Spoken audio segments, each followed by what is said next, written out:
Olá, meus irmãos e irmãs de Ideal Espírita, vocês que nos acompanham aqui na Web Rádio Cristo Consolador de São Paulo, muito obrigado mesmo pela sua companhia.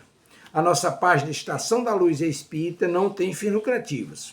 O objetivo é a divulgação da doutrina espírita, e é por isso que reunimos aqui esse acervo de matérias espíritas, os livros da codificação, obras suplementares, entrevistas, palestras e outros trabalhos.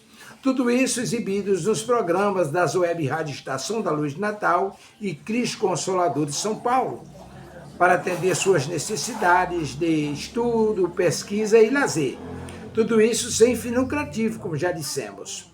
Agora, nos acompanhe aqui nesse programa a seguir.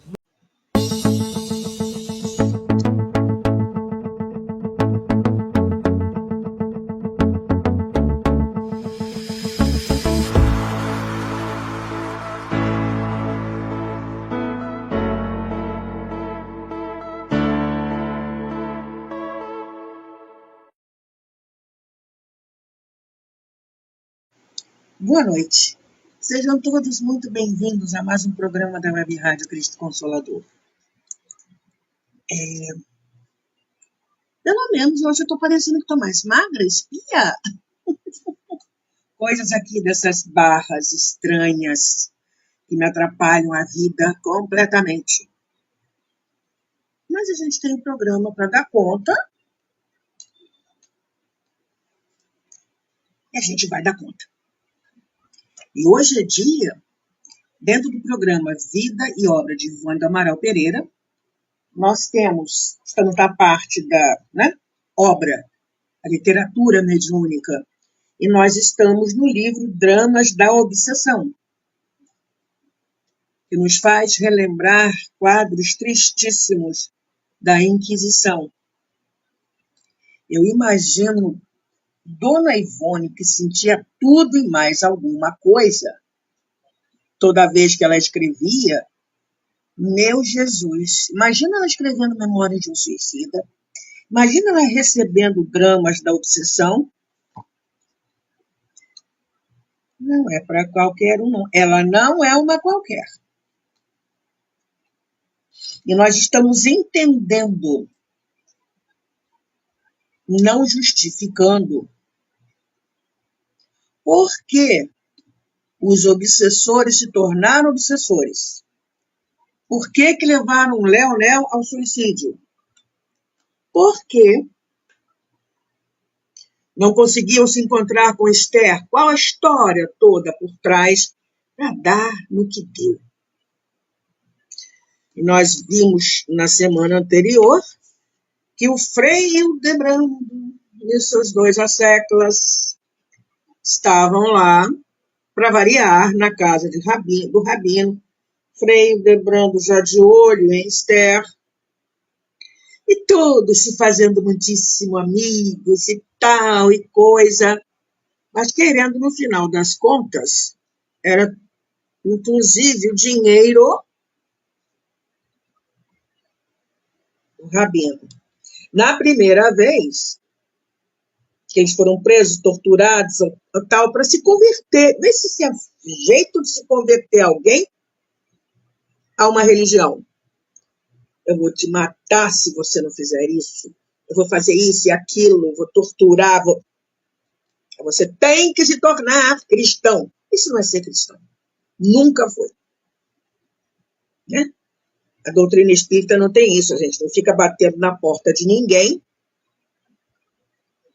tentando convencer o outro a se tornar espírita só porque nós somos. Não é por aí. Né? E nós vemos quem foi. Frei Hildebrando foi o Leonel. Né? E na verdade mesmo, a gente viu na semana passada que nem o Rabino confiava em Hildebrando e nem o Hildebrando ninguém confiava em ninguém ali. Sabia do que eles eram capazes. E paramos nisso na semana passada. Agora vamos fazer a nossa prece. Tem alguém me vendo? Olá, tudo bem? E vamos fazer a nossa prece para dar continuidade a essa história. Haveremos mais tretas, muitas tretas. O negócio vai ficar muito feio, gente. Mas tudo bem. Vamos lá, fazer a nossa prece. Que Jesus nos sustente, porque é uma coisa que mexe muito com a gente, essa história. Louvado seja Deus. Bendita a lei da reencarnação, que faz com que a gente fique em dia com a nossa consciência ao seguir as leis divinas. Gratidão, Pai, pelo acréscimo de misericórdia diário. Gratidão, Senhor Jesus. Perdão por nós termos usado o seu nome de tantas formas tão erradas. Erradas, Senhor, não era nem equívoco, era erro. Mas já que estamos de novo em contato com a doutrina espírita, a nossa porta de redenção, porque você nos trouxe a lei de justiça, amor e caridade. Gratidão, Senhor. Gratidão a Maria, que nos lembra sempre que seja o que for, ela já nos ensinou lá em Éfeso. E isto também vai passar. A única coisa que não passa é o teu reino, Pai, nas nossas vidas. Gratidão a Bezerra de Menezes por essa história tão esclarecedora. Gratidão a Dona Ivone por esse esforço de trazer para nós, pela psicografia, esse tema tão espinhoso. E que todos nós, encarnados e desencarnados presentes, agradecendo a Deus pelo esquecimento, que todos nós possamos refletir, relembrar, entender, aprender alguma coisa que nos diga respeito na noite de hoje. Graças a Deus. Muita paz para todos nós. Pergunta número 1, como você está se sentindo hoje? Pergunta número 2, sua água está por aí?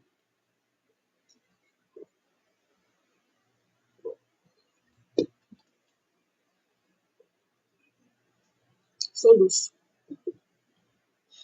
Mico ao vivo e a cores.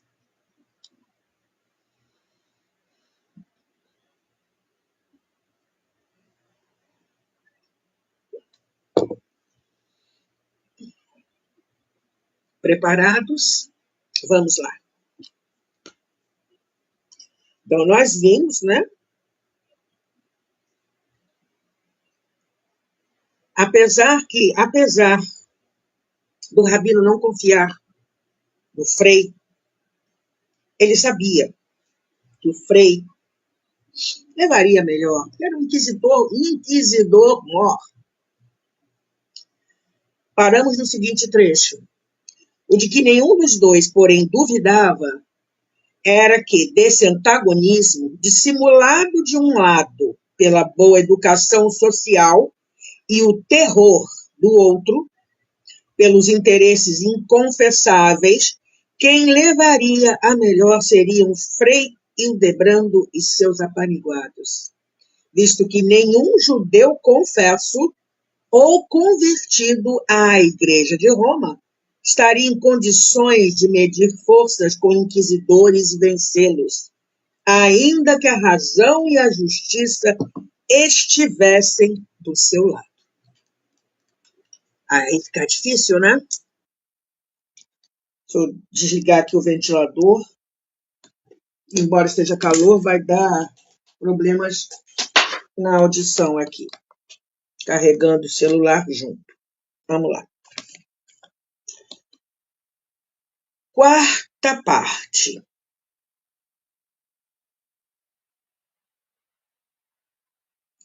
Deixa eu voltar aqui atrás um cadinho.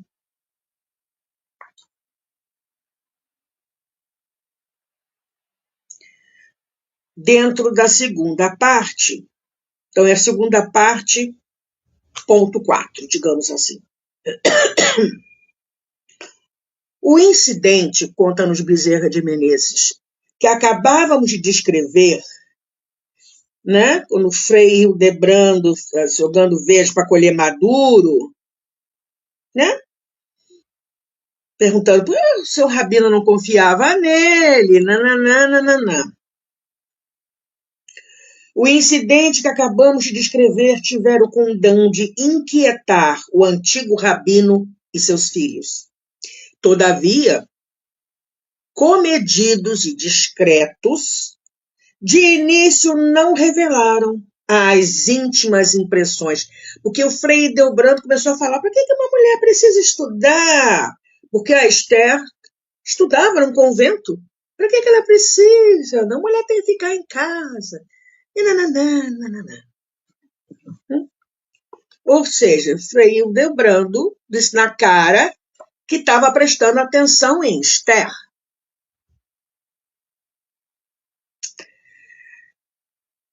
Então, todavia, comedidos e discretos, de início não revelaram as íntimas impressões a fim de, mutuamente, não se desgostarem. Joel, o primogênito, dentre os 3 irmãos, chamado Henrique após o batismo, desde algum tempo não considerava tranquilamente as atitudes excessivamente amáveis do inquisidor para com a sua Esther.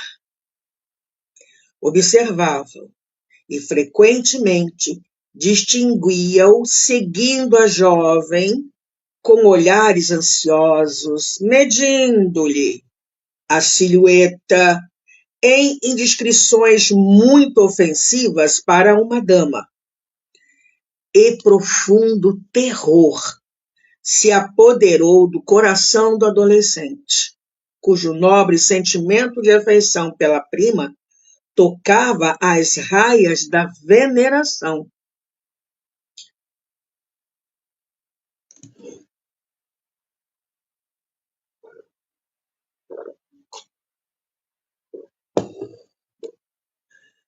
Por outra noite de domingo, quando as mesmas indiscrições eram observadas pelo jovem Joel, pois, como sempre, Hildebrando exigira de Mariana as formosas canções, e após as ruidosas despedidas dos clérigos, já bastante excitados pelos vinhos das adegas dos judeus, Joel, incapaz de calar por mais tempo as desconcertadoras impressões que o desorientavam, trocava confidências com o pai.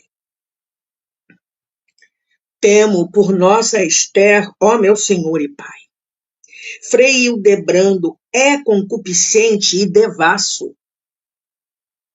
Sabemos que muitas jovens da nossa raça hão sido imoladas sob seus desregramentos sexuais, antes que a tortura dos tratos inquisitoriais e das fogueiras para sempre as libertassem da vergonha a que se viram atiradas.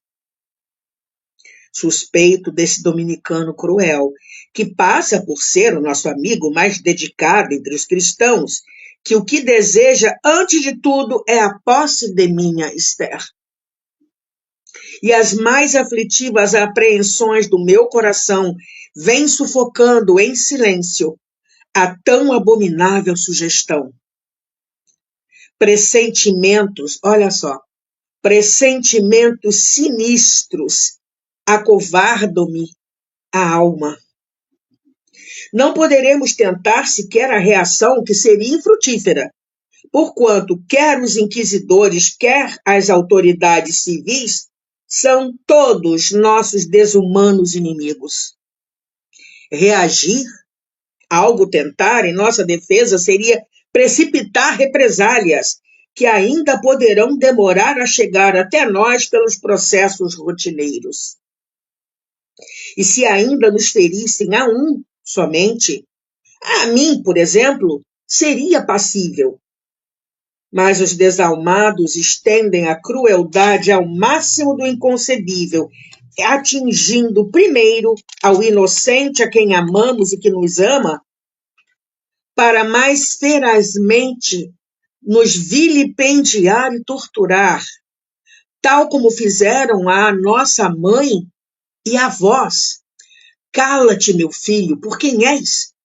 Não reavives feridas que precisarão cicatrizar.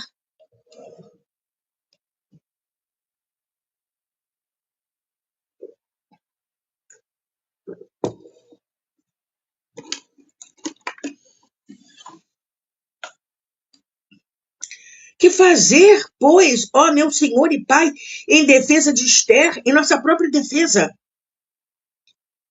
O atribulado israelita meditou durante alguns instantes para, finalmente, cedendo ao seu pendor pacífico, olha só, ele era pacífico. Depois de tudo que ele passou, ele se tornou obsessor e foi atrás do Leonel até encontrar e dar no que deu, e não ficar satisfeito. Finalmente, cedendo ao seu pendor pacífico, advertir. Daí, meu filho, poderá também acontecer que ambos estejamos ajuizando precipitadamente do pobre frade, o qual, a bem da verdade, o deveremos declarar, vem testemunhando boa consideração a todos nós. Bom, isso é o que ele quer acreditar, né? A prevenção que intoxica o nosso coração, a lembrança do amargo pretérito em que sucumbiu tua mãe, tantos e tão rudes acontecimentos que vimos presenciando em torno dos nossos infelizes compatriotas terão criado em nossa mente o mórbido pavor que nos torna hostis para com os pobres clérigos nossos amigos, os quais até agora nenhum dano nos causaram, visto que Cosme e Fausto são recém-ordenados e Frei Hildebrando apenas há 2 anos chegou a Lisboa como inquisidor-mor. Tenhamos antes paciência e confiemos nos poderes do Santo dos Santos, Deus.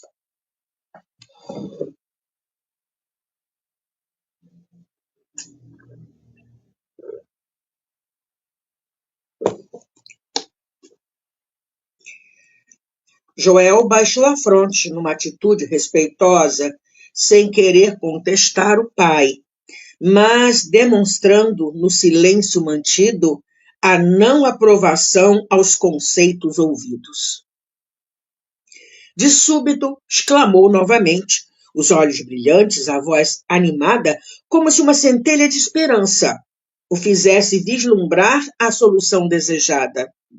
E se fugíssemos para a Itália, onde, ao que afirmam nossos compatriotas, vivem em segurança?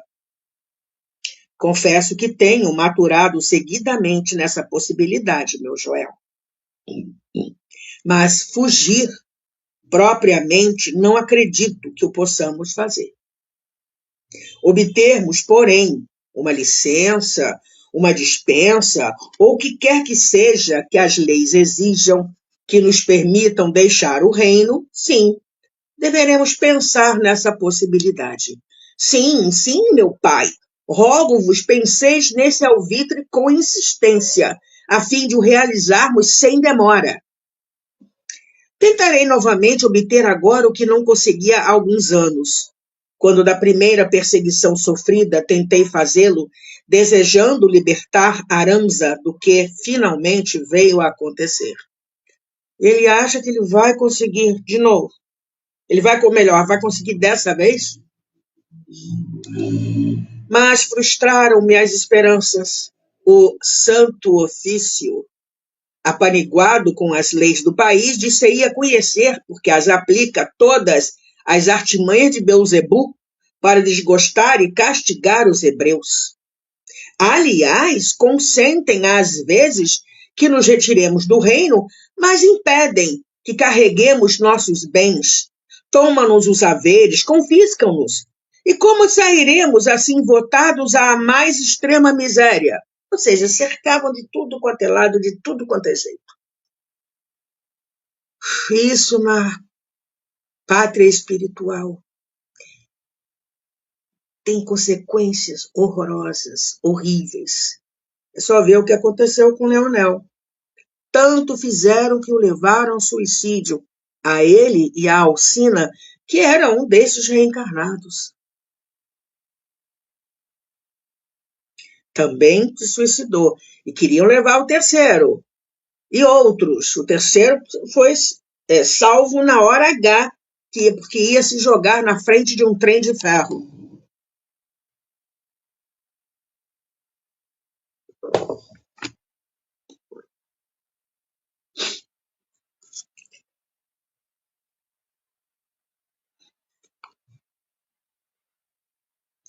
Tentemos sempre, insistiu o moço. Não nos será possível permanecer nessa impassibilidade quando tantas apreensões nos assaltam.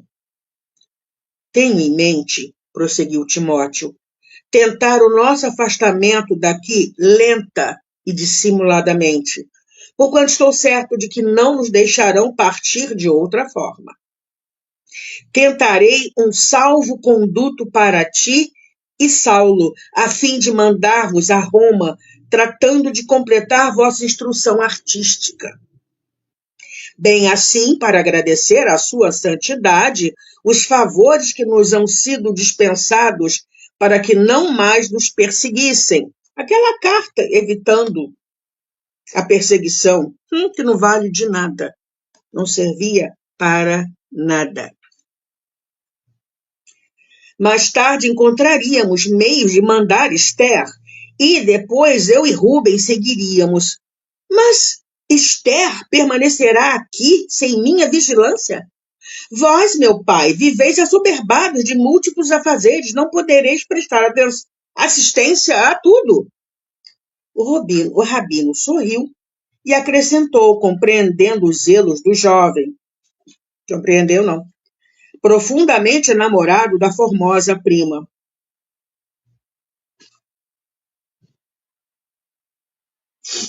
Bem assim, não. Visitarei, dentro de alguns dias, solicitando uma audiência, a senhora Condessa de Faro, a qual muito amavelmente se prestou a servir como madrinha de Esther quando do batismo desta na fé católica, que nos foi imposto. Como sabes, não há ela desprezado a ocasião de proteger a afilhada, favorecendo até mesmo a sua educação entre as freiras de São Domingos, interessando-se vivamente por tudo quanto lhe diz respeito. Sei não. Narrar-lhe-ei confidencialmente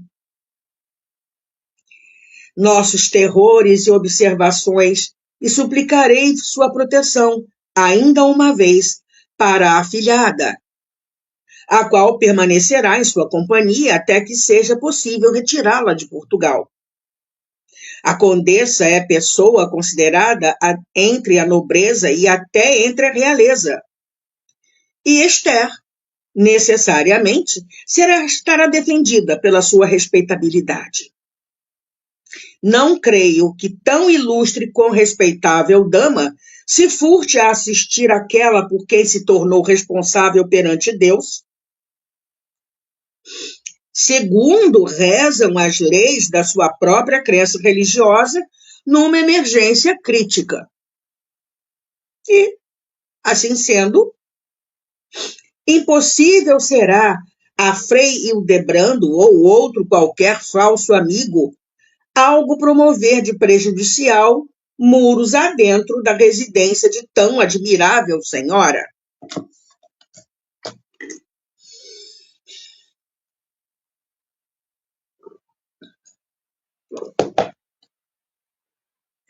Não obstante presa de insopitável constrangimento, Joel aprovou a programação engendrada pelo cérebro apavorado do pai, visto que incapaz se reconhecia de algo apresentar superior ao que ouvira. Todavia, não conciliou o sono aquela noite, senão pela alta madrugada. Insólita inquietação, olha só, pressentimentos, de novo. Insólita inquietação cruciava-lhe o coração, como se funéreos pressentimentos o advertissem da aproximação de irremediáveis borrascas.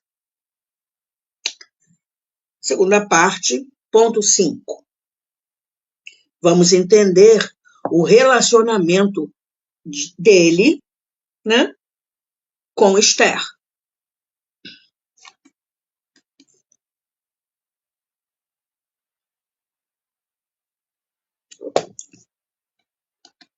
E vamos conhecer também um pouquinho mais Esther. O moço hebreu amava Esther desde menino, quando a orfandade, tornando-os desditosos, unira a sua infância para solidificar um elevado sentimento de amor que resistiria à desesperação de todas as dores advindas da perseguição religiosa, das impossibilidades e da ausência, desafiando os séculos para se firmar como virtude imortal que os guiaria a todas as demais conquistas morais indispensáveis ao progresso pessoal. Então, eles se conhecem há várias encarnações. Para ele, Esther seria o bem supremo da vida, sua mais doce esperança de felicidade, sua ardente fé no porvir, a mais sagrada e santa aspiração, pelo bem de quem não vacilaria em imolar a própria felicidade e até a vida. E aí alguém poderá pensar, nossa, almas gêmeas não existem. Há até uma brincadeira no movimento espírita, não é almas gêmeas, é algemas. E, gente, somos individualidades, não tem ninguém igual a nós no universo todo. Por isso que Kardec deixou bem claro, né, que astrologia, tarôs e outras coisas, né? Todo mundo do signo é assim, porque ascendente e tal. Gente, somos individualidades. Mas eu fui numa moça que joga tarô, ela disse tudo, ela era médium. E as cartas só servem para uma forma de concentração e ela lê no seu perispírito tudo. Ou os companheiros espirituais dela leem e falam tudo.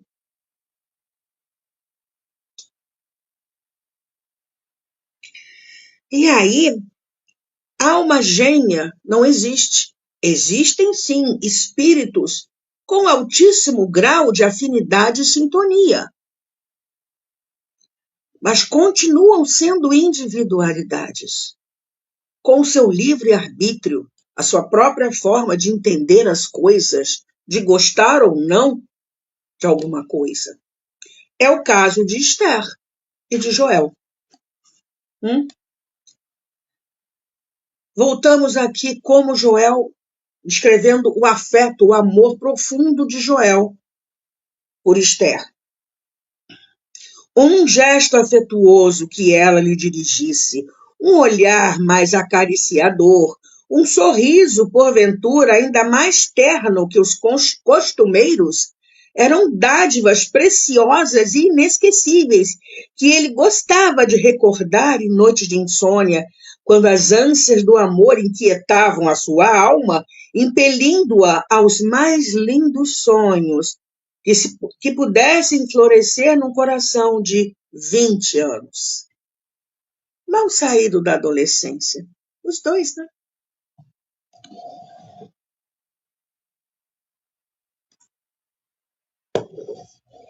Então, festejava em doces poemas as graciosas atitudes que tão bem calavam em seu espírito e já no dia seguinte, enternecido e tímido, oferecia-os à jovem prometida. Depois de trasladá-los para grandes páginas de legítimos pergaminhos, habilmente ornamentadas de caprichosos desenhos e arabescos, então muito usados para a literatura, acompanhados sempre das mais belas rosas existentes pelos quintais e jardins da melancólica mansão.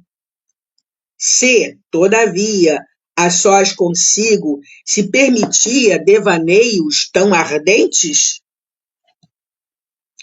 junto da linda jovem portava-se acanhadamente, tal adolescente incapaz de um monossílabo ante a senhora inspiradora dos seus primeiros arrebatamentos.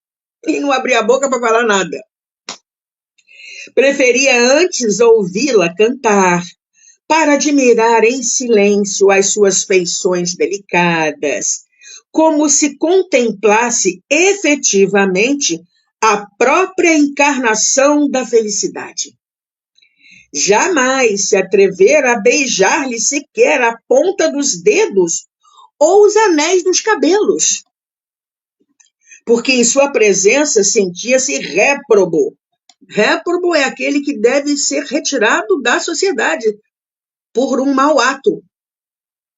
Sentia-se réprobo pelo simples fato de ser homem e considerá-lo um anjo, o bom gênio de todos os Aboabs, que era o sobrenome hebreu da família, causa única da felicidade íntima e do íntimo encantamento que balsamizava as apreensões da velha mansão judaica. Que coisa tão pura, não? Esther.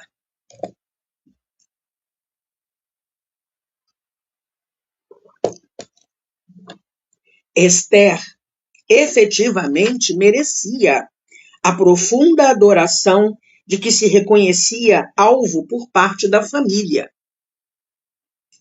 Residindo na companhia do tio desde os 6 anos de idade, fora bem verdade que desde a mesma época a todos se impusera pela superioridade moral de que era portadora. Então, o que a gente saca, que entende? Que ela era um espírito adiantado, um espírito mais evoluído.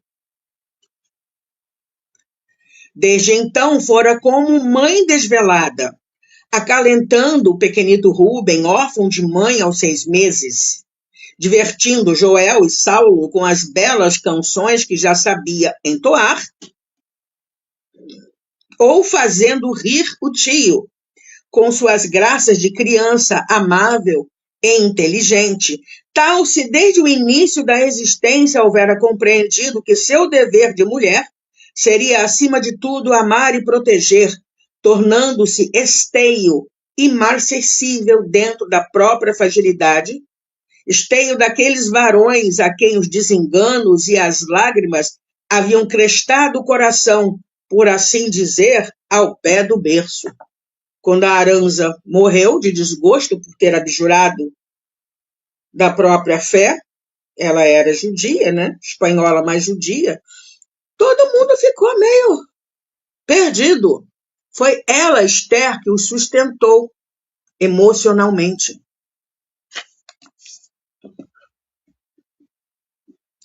Entre mentes, Esther era cristã convicta, sem que a família o suspeitasse, sincera e enternecidamente, amando aquele doce Rabone, que morrera supliciado numa cruz entre 2 infelizes desajustados do bem.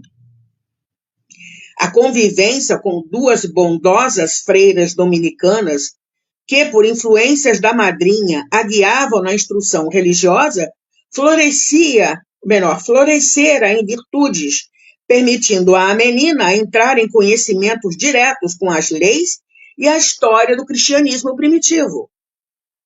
Ela compreendeu e assimilou tão bem a redentora doutrina do Messias que fácil fora ao seu coração raciocinar que a Inquisição era uma criação humana, inspirada na ambição e nas paixões pessoais, a antítese daquilo que ela diariamente compreendia e admirava mais. Era o escárnio, o crime, que selvagemente se apropriavam do valor incontestável do nome de Jesus Nazareno, para servirem às torpezas dos homens, em prejuízo da própria doutrina por aquele ensinada. E acontece isso hoje em dia, não? Sem citar nomes, eu vi um rapaz falando. Ele é cristão de outra escola, mas falando que as pessoas vão às igrejas hoje em dia para louvar a si mesmos. Porque buscam, eu quero um carro, eu quero um marido, eu quero uma esposa, eu quero um emprego, tudo de material. Quando o ideal que o culto fosse para louvar a Deus. Eu vou buscar a minha cura, eu vou... E Deus ficou onde? Caso real.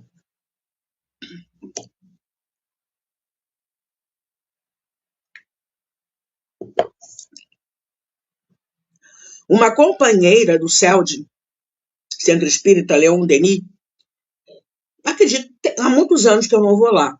Então, tenha por amigo um pastor. Conversavam tranquilamente. Um dia esse pastor a convidou para ir ao culto e ela foi.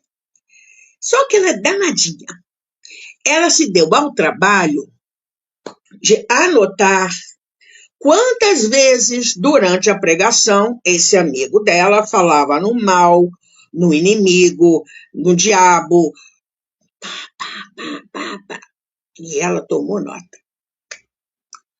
Ao final do culto, ele foi conversar com ela e falou assim, você gostou? E ela, muito sincera, falou assim, não. Eu vim aqui para ouvir falar de Jesus. E olha quantas vezes você falou do contrário. Aí, ela inverteu. Agora eu convido você a ir ao meu centro espírita. Ele aceitou. Ao chegar no centro, o presidente, à época encarnado ainda, altivo, teve uma conversa com ele a portas fechadas, de vir cafezinho e tudo.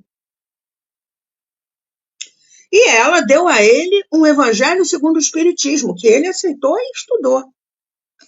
Deixou de ser evangélico, como se diz hoje em dia? Não, mas mudou o teor das pregações. Daí por diante, ele só falava em Jesus. E o culto assim. Nos dias em que outros pastores falavam, como ele falava antigamente, o culto vazio. Parece que ele tinha uma missão entre os evangélicos, conhecidos dele, para falar de Jesus. E eu vi também uma companheira de outras religiões, estava tendo um conclave, das religiões protestantes, e ela batendo na tecla de que se a mulher estava apanhando do marido, era abusada pelo marido, parará, parará, parará,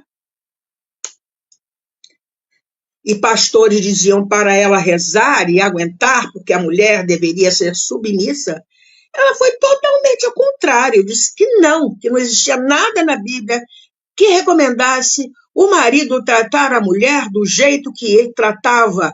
E a frase final dela, ela foi recomendando, procure a polícia, saia daí,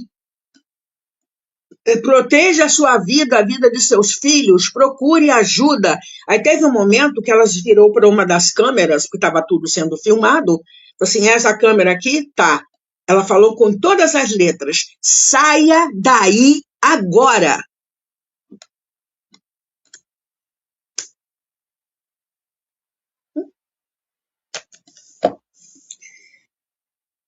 Então, a gente vê que quantas e quantas pessoas distorcem ainda hoje os ensinamentos de Jesus. E aí, nós que estamos falando isso, temos que parar para pensar, assim, o que eu tenho feito dentro daquilo que o Senhor Jesus nos ensina? Prática.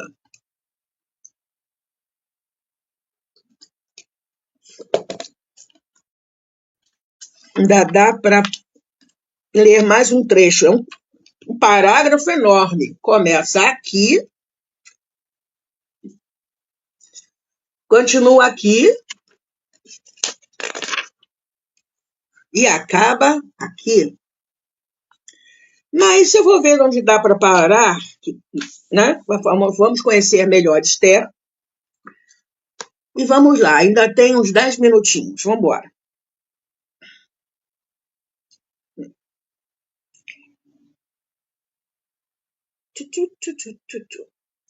Tal segredo, ou seja, a família não sabia que ela era cristã, porém era absolutamente seu e ela o guardava cuidadosamente no recesso de sua alma angelical, que somente com o próprio Jesus se confidenciava. Durante as orações da noite, quando então descerrava o coração para que apenas ele contemplasse os seus verdadeiros sentimentos, dele recebendo então suaves eflúvios de ânimo e esperanças. Nós conversamos assim com o Mestre? Nós depositamos nas mãos deles os nossos problemas, as nossas dores, assim como ele falou, procura o silêncio do teu quarto, e Deus que tiver em segredo vai ver o que você está fazendo, o que você está pensando e tal. Chico Xavier dizia que o Senhor Jesus nos conhece pelo nome. Como é que é a nossa conversa, como tem sido a nossa conversa com o Mestre? Vamos lembrar que no Evangelho segundo o Espiritismo, no capítulo 6, o Cristo Consolador, na parte de instruções dos Espíritos, o Espírito Verdade, que é Jesus, deixou uma mensagem, não assim diretamente para um médium, né, gente? Qual é o médium que vai dizer assim, eu recebi uma psicografia direta de Jesus? É ruim, hein? Foi descendo na escala espírita, descendo, até chegar ao mentor do médium e repetir para o médium. E, entre outras coisas, tem um pedaço que eu gosto muito, e sempre repito, quando a gente está passando por problemas sérios, quando ele diz assim, os fracos, os enfermos e os sofredores são os meus filhos prediletos, venho salvá-los. Filho? Está confundido? Não. Irmão mais velho que toma conta dos filhos para o pai e cria, acaba de criar? Não tem famílias assim, gente? Voltem lá, é o item 7, e leiam, é muito lindo. Vamos continuar aqui, conhecendo mais a Esther. Pelas tardes domingueiras, no entanto, se não adivinham visitas ou se estas se retiravam mais cedo, reunia-se a pequena família à sombra das oliveiras, dos tamarindeiros, do jardim do discreto solar.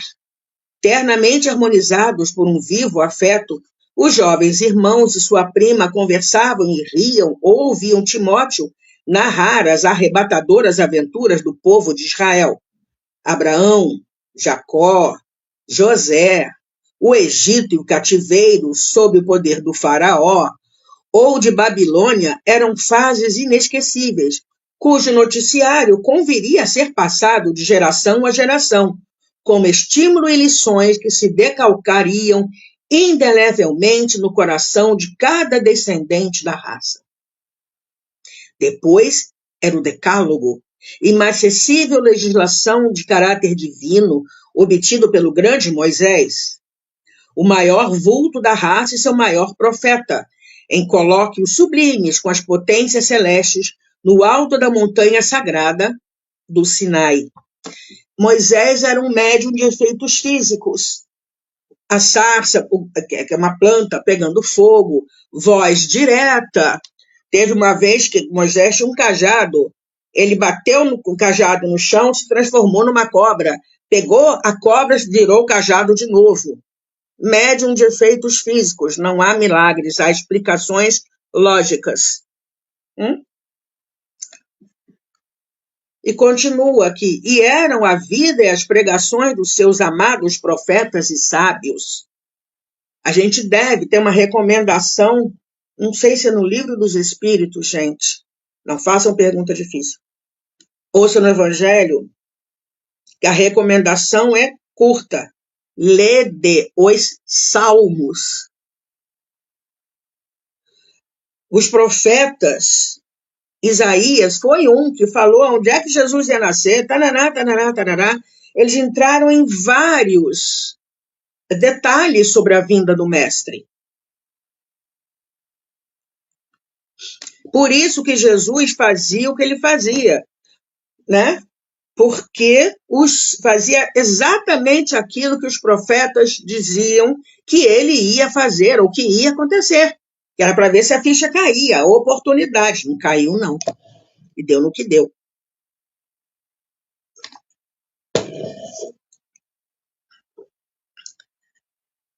E eram a vida e as pregações dos seus amados profetas e sábios. Eram Davi, o rei poeta e bem-amado, de vida fértil e tumultuosa, seus amores, suas vitórias nas guerras. Salomão, o rei sábio e inigualável, que prendara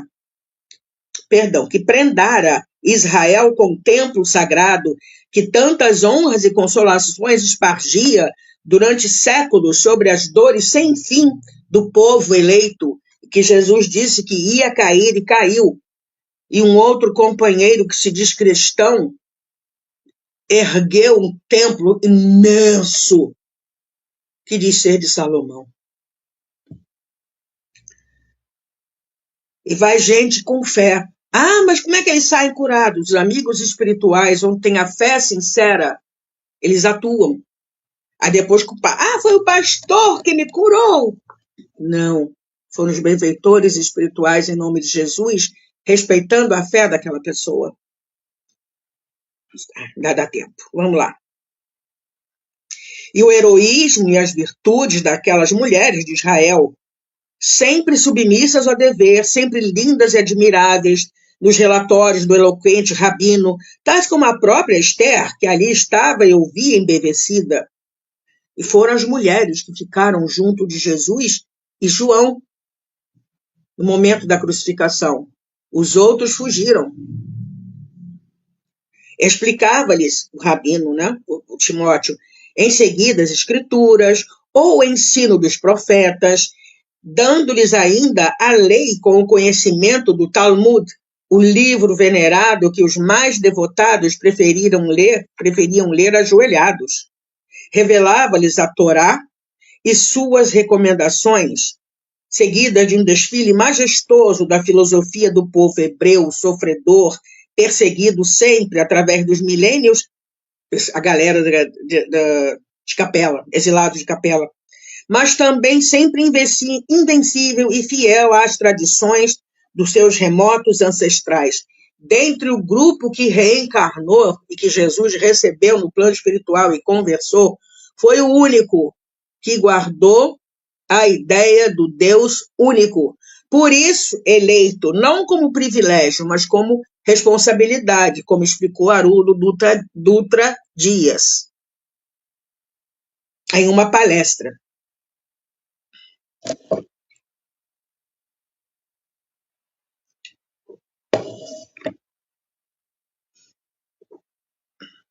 Revelava-lhes a Torá e suas recomendações, seguida de um desfile majestoso da filosofia do povo hebreu, sofredor, perseguido sempre através dos milênios, mas também sempre invencível e fiel às tradições dos seus remotos ancestrais. Então, entusiasmo especial se apoderava do rabino, e o vigor da oratória elevava-se a cada novo lance da sua épica exposição, purpureando-lhe as faces, chegava a ficar vermelho, e alterando-lhe a voz, como nos antigos tempos da cátedra em sua sinagoga. Extasiados, os jovens ouviam em silêncio, mas intimamente orgulhosos por descenderem dessa raça heróica e tão altamente prendada pelas simpatias do sempiterno, considerando-se com efeito superiores em valor moral a todas as demais raças da terra. E quando a voz entusiasta de Timóteo estacava e seus olhos se inundavam de comovidas lágrimas de veneração à sua raça, Esther aproximava-se, tomava a cítara dolente e cantava docemente salmos do rei poeta, aquele inesquecível e vitorioso Davi, encerrando com selos de ouro tão formosos serões domésticos, à sombra dos arvoredos do jardim. E tem uma frase que todos nós conhecemos que veio de um salmo. O Senhor é meu pastor, nada me faltará. Deitar-me faz em verdes pastos, refrigera minha alma. A sua vara e o seu cajado me consolam, guia-me pela vereda da justiça por amor ao seu nome. É lindo, é muito lindo, muito, muito, muito lindo.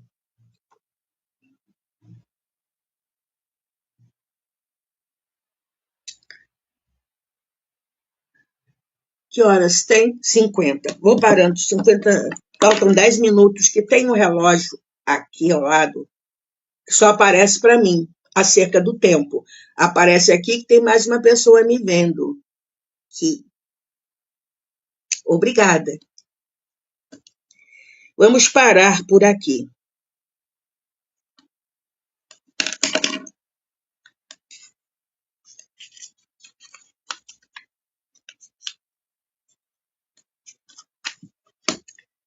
E eu convido a quem está por aqui ainda, me aturando.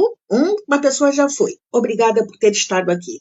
Ainda tem uma me aturando ainda. Se quiser me acompanhar na prece de encerramento, vamos lá. Louvado seja Deus pelas suas leis sábias, amorosas, justas e misericordiosas. Gratidão, Senhor, porque nós sabemos que o seu amor está sempre junto a nós e nos concede todas as chances para que a gente consiga conquistar a própria paz e felicidade. Gratidão ao Mestre por nos ensinar, e você, Mestre, que é o caminho para a verdade e a vida, que ninguém vai ao Pai a não ser por você, nos ensinar como montar o reino de Deus dentro de cada um de nós. Gratidão a Maria, mãe, amiga, confidente, conselheira, nos fortaleça e nos pega pelas mãos para irmos ao encontro de seu filho e fazer tudo aquilo que ele nos manda fazer. Gratidão ao Dr. Bezerra de Menezes, gratidão a Ivone do Amaral Pereira. E que todos nós, encarnados e desencarnados, possamos ter aprendido, entendido, refletido, relembrado alguma coisa que tenha nos dito respeito. Graças a Deus, muita paz para todos nós. Acabou o meu tempo. Até terça que vem, com a continuação desse livro. Gratidão por ter estado aqui comigo, me aturando. Fique bem. Tchau.